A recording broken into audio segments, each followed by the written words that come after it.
better.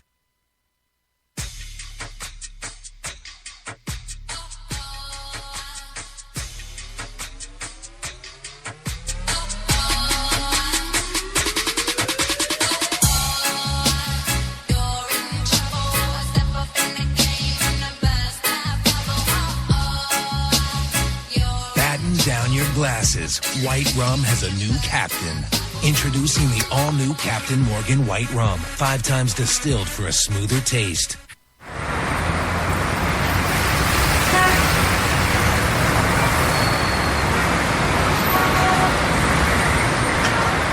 I've been so inspired by being in New York because everything from what people are wearing on the street to the way they're interacting with each other to drive through the West Village at night and you see a couple kissing on the street, or you see someone fighting outside their apartment, or you see so much humanity on a daily basis that even if you're not inspired by your own life that day, you can be inspired by someone else's life. You got that long hair, slicked back, white t-shirt, and I got that good girl fade and a tight little skirt. And when we go crashing down, we come back every time, 'cause we never go out of style. We never go out of style. Take me out. There's only one place to get more Taylor. You've got it locked to New York's best talk, HTLA Radio 1.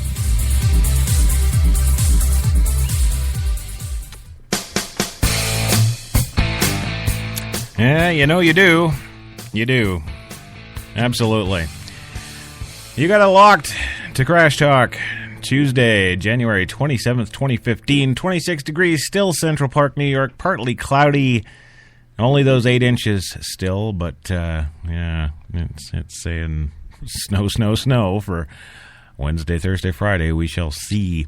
Welcome to tonight's show. No Jews is good Jews. Yes.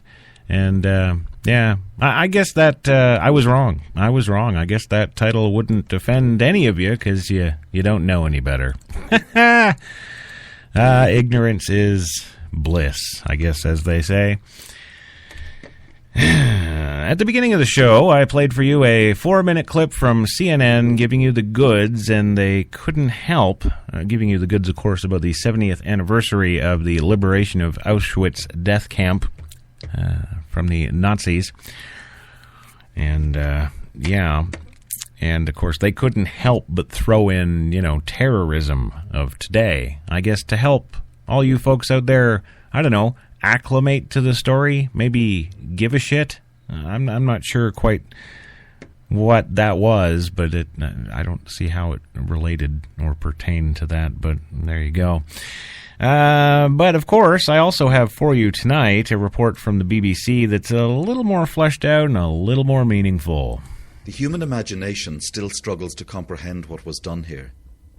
Auschwitz, where humanity comes face to face with its ultimate capacity for evil. More than 1 million people were victims of the Nazi genocide here. They were gassed, shot, hanged, and then burned. Men, women, children, babies. Nefesh Yehudi, Omiyah. They are voices that were never meant to be heard. 300 survivors are here for the anniversary, but the voice of witness is dwindling with time. A decade ago, there were 1,500. As an 11-year-old prisoner, Mordecai Ronan lost his mother, father, 2 sisters to the death chambers. I don't believe it that I'm here. I believe it, I'm strong enough. The horror reached its climax here, but it began for many in European cities which they thought civilized, where they felt secure.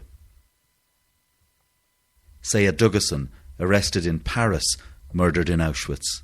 I want to show you, it's my own side, it's my own stuff.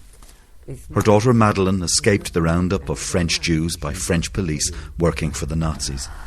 I step down and I cry, and I know immediately at the moment it's finished. It's finished for my mother. I never see her. Madeleine was hidden in the countryside by the resistance. Her mother was taken here to Drancy, a suburb of Paris, from where the Vichy French state sent more than 60,000 Jews to Auschwitz. And I imagine my mother, and I imagine my aunt, imagine the whole family who made the same way, you know. Ah, c'était terrible. C'était terrible. All story from the whole thing come up. C'est pas possible. Madeleine's mother was killed when Auschwitz was still in its early stages as an extermination centre. Indoctrination and... Gabor Hirsch was sent to Auschwitz with his family and last saw his mother towards the war's end. I wanted to give her a piece of bread, and at the end I came back with 2 pieces of bread because she gave me her portion. Well, this was the last time I saw my mother. Nearly 250,000 children were deported to Auschwitz. From the security of family life to a place of nightmares. What kept you alive? Luck.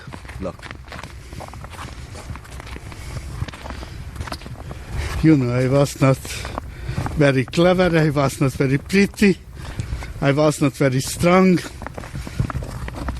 But you were lucky. I was lucky, yes. On the day of liberation, these children were photographed by a Soviet soldier.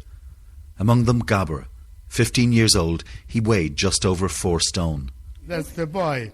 Now for the first time in 70 years, he's being reunited with 4 other survivors from that photograph. What's your name? Gabor Hirsch. Sure, I know Gabor Hirsch. Yeah. I even know the name. Yeah. I wouldn't recognize you. We both changed there a little bit. Well, for the survivors, Auschwitz is a story of limitless loss that they feel bound to tell and retell while they still can.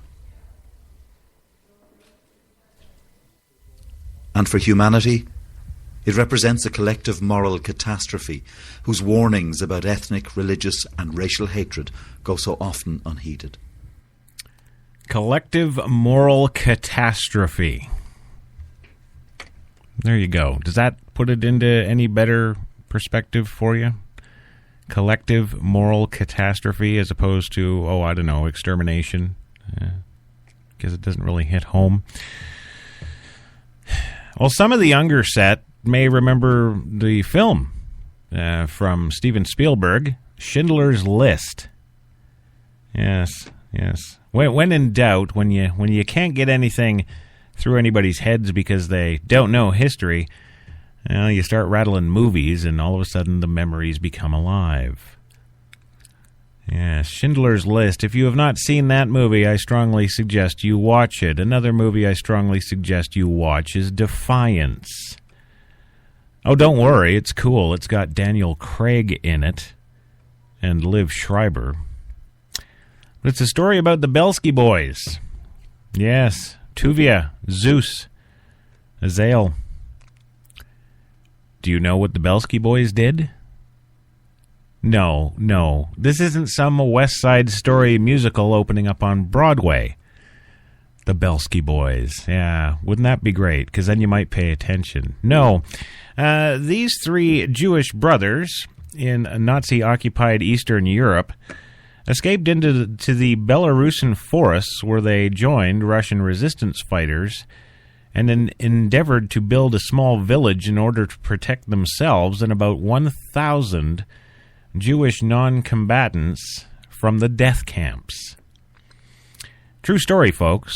In fact, Tuvia's son, Mr. Belsky as I know him, friend of mine, we've sat down, gotten drunk on many a night together, and talked about those stories from his father. And, yeah, it's an amazing story, and it's a true story. You should look into that. So, again, I guess give you some research material, America. Go check out Defiance with Daniel Craig, circa 2008, after you watch Schindler's List. And why is this so important to me, you might ask? Well, one reason, here's a very good reason. I always, almost anywhere I go, there's always some idiot out there who thinks that Canadians are stupid. Mm-hmm. Oh, yeah, true story. Oh, you're just a stupid Canadian. Oh, you're just a stupid Canadian. Yeah, you guys don't have any balls. You're just stupid Canadians. Well, I'm not going to recite our World War II resume with you as far as what Canadians did in World War II for you, ungrateful masses. No, because you wouldn't know it if it hit you in the face, because you're just not all about that history thing, are you? No. But suffice it to say, we've done just as much, if not more, than the United States. Oh, please, go look it up so you can argue with me. You can send your comments and your arguments to producer@htlaradio1.com. I eagerly look forward to being called a stupid Canadian again. Yeah. And, well, Dr. Jed Newborn, yeah. He'd like to go talk to our school kids. You bet he would. He's actually the author of a book, Sophie Scholl and the White Rose. It's about Nazi youth who became freedom fighters. But, of course, see, you wouldn't know about them either, would you? Yes, there was a movement, the Nazi youth. It was like cadets for sadistic scumbags. Yeah, and you could join if you wanted. Oh, no, wait, it was mandatory. Yes, if you were Aryan, you were in the Nazi youth, you betcha. And, yeah, well, that's just their little puppies that they were training to continue the annihilation of a species, or indeed an entire race, after the original Nazis were gone. Yes, they were forward thinkers, the Nazis. They weren't just going to do this for a couple of years and then call it a day. This was going to be a world takeover, and it was going to be the complete, total, and utter devastation of the Jewish race. Black people want to tell me again how bad you had it? Do you kind of see now why that whole Black Lives Matter thing to me is kind of like, yeah, okay, sure.